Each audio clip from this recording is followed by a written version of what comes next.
The Allied fleet glides silently through the endless silver mist of the silent expanse, where reality itself feels thin and fragile.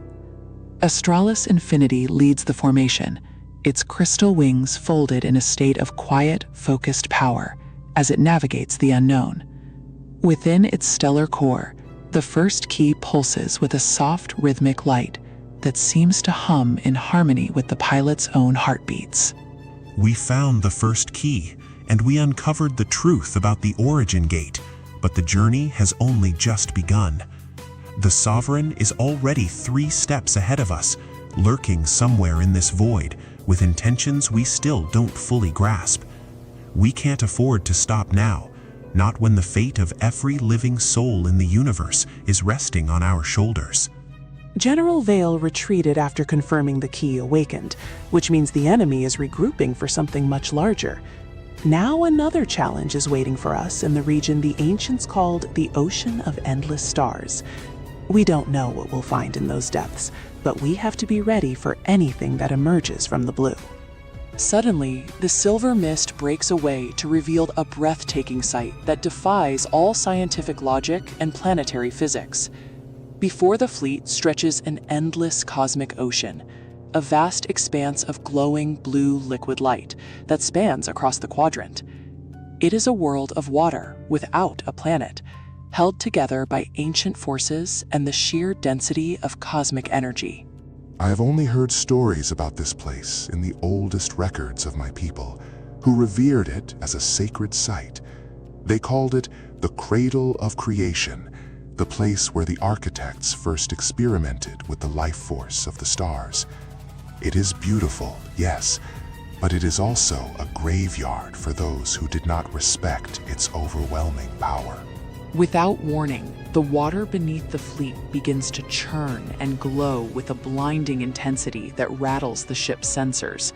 A massive pillar of blue light erupts from the surface, shooting high into the vacuum of space like a lighthouse beam. From the depths, a colossal gate made of living coral and translucent crystal rises slowly, dripping with liquid starlight. The Australis AI is confirming it now. The second origin key is located somewhere at the very bottom of this ocean. It's a long way down, and we don't know if the atmospheric shields can handle the pressure of concentrated cosmic energy. But if the key is down there, then that is exactly where we are going to dive. Australis Infinity detaches from the main fleet and begins its descent toward the shimmering surface of the cosmic sea. Its wings unfold to their maximum width, generating a protective barrier of light that crackles against the density of the atmosphere.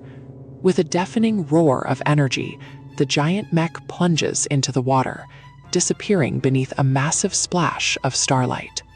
The beauty down here is almost overwhelming, like a world that time forgot to touch or destroy. Look at the forests of light coral stretching endlessly across the seabed, and the schools of fish that are made of pure luminescence. It's hard to believe that such a peaceful place could hold the secrets to the end of the universe. Wait, something massive is moving in the distance, and it's coming toward us at an incredible speed. Australis, give me a threat assessment on that biological signature immediately. It looks like a serpent, but its body is composed entirely of constellations and swirling gas. The creature glides past the mech with a grace that suggests it has inhabited these waters since the dawn of time itself. It shows no signs of hostility, only a deep, ancient curiosity for the metal giant that has entered its realm. As it disappears into the darkness of the lower trenches, it leaves behind a trail of golden dust that lights the way forward. There it is, at the very bottom of the trench, an enormous city of crystal emerging from the shadows of the seafloor. Towers of translucent blue and gold reach toward the surface like frozen flames, connected by pathways of solid light. It's the most magnificent thing I've ever seen, and the second key is right in the center. This city looks exactly like the ruins of the keepers back on my home world, but here, everything is perfectly preserved. It's as if the water itself acts as a stabilizer, keeping the structures from decaying over the millennia. We need to be careful, because a place this perfect is rarely left truly unguarded. Astralis lands softly in the palace courtyard, its metal feet clanking against the polished crystal floor of the silent city. Not a single soul moves through the streets, and the silence is so heavy it feels like a physical weight on the pilots' chests. Ryan exits the mech and approaches a central pedestal where a golden sphere pulses with a heartbeat of its own. You've arrived just in time to witness the end of your little crusade, relic bearer. I've been tracking your signature since you entered the expanse, and I have no intention of letting you take that sphere. The Sovereign requires the keys to bring order to this chaotic universe, and I am his instrument of will. Celine, you don't understand what you are fighting for. The Sovereign isn't looking for order, he's looking for control. We won't let you take the second key, not after everything we've sacrificed to get this far. If you want this sphere, you're going to have to go through me and Astralis first. The battle erupts in a flash of crimson and blue as Celine dashes forward with speeds that defy the resistance of the water. Her blades clash against Rian's starlight blade, sending shockwaves through the palace that crack the nearby crystal pillars. She is a whirlwind of steel and shadow, striking from angles that seem impossible for a human to track. You are fast, boy, but your movements are predictable and lack the refinement of a true warrior. Crimson Mirage, let's see how you handle a dozen versions of your nightmare at once. You can't defeat me with raw power when you can't even find where the real strike is coming from. Rian, stay calm and close your eyes. She's masking her energy signature with the city's own vibrations. Use the link with Astralis to feel the displacement in the water rather than trying to see her with your eyes. We can do this if we sync our minds and act as one single entity. As the phantom copies of Celine strike simultaneously, the golden sphere on the pedestal begins to glow with a blinding celestial light. The palace trembles as the second key finally awakens, responding to the pilot's resolve and the purity of their intent.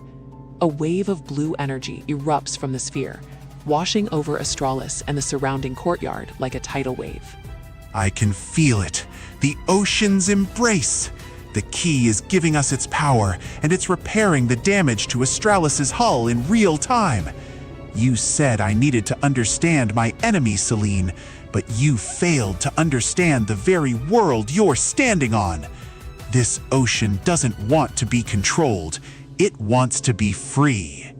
With the power of the second key integrated, Rian unleashes a massive wave of cosmic energy that crashes against Celine's defenses. Her mirages dissolve into nothingness, and she is thrown across the courtyard by the sheer force of the tidal pressure. Her silver armor crackles with damage as she struggles to regain her footing against the overwhelming strength of the relic. You actually did it. You didn't just take the power. You understood the ocean's nature and became a part of it. Perhaps you are more worthy of this burden than the Sovereign believed, but don't think this is the end of our struggle. I will return, and next time I won't be so easy to underestimate.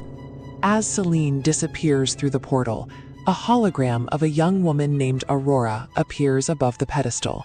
She looks vibrant and full of life, a stark contrast to the tragic figure they had seen in previous recordings. She begins to speak, her voice echoing with a weight that suggests she is speaking from across the eons. If you have reached this archive, then you have earned the second secret of the architects.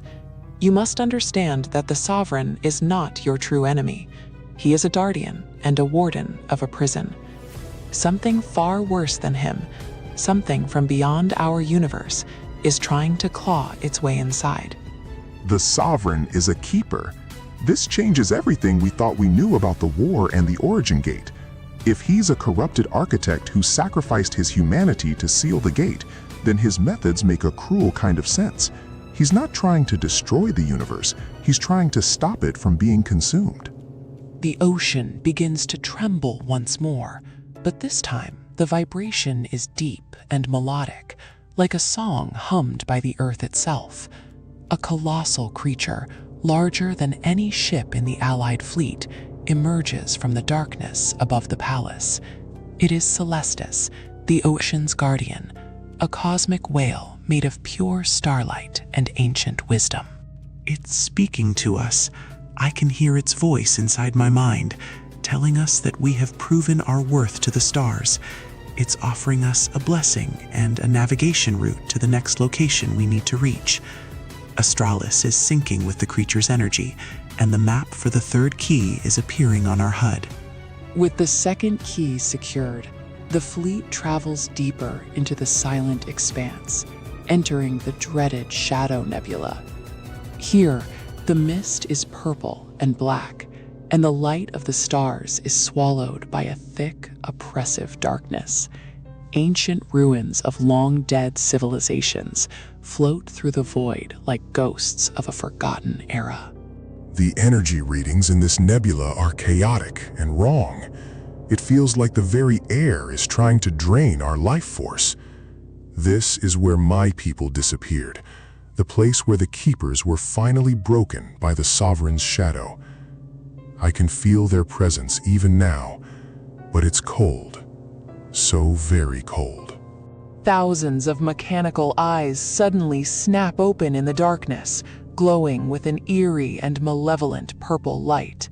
These are the corrupted keepers, the hollowed-out shells of Eris's people who have been turned into mindless drones for the Sovereign.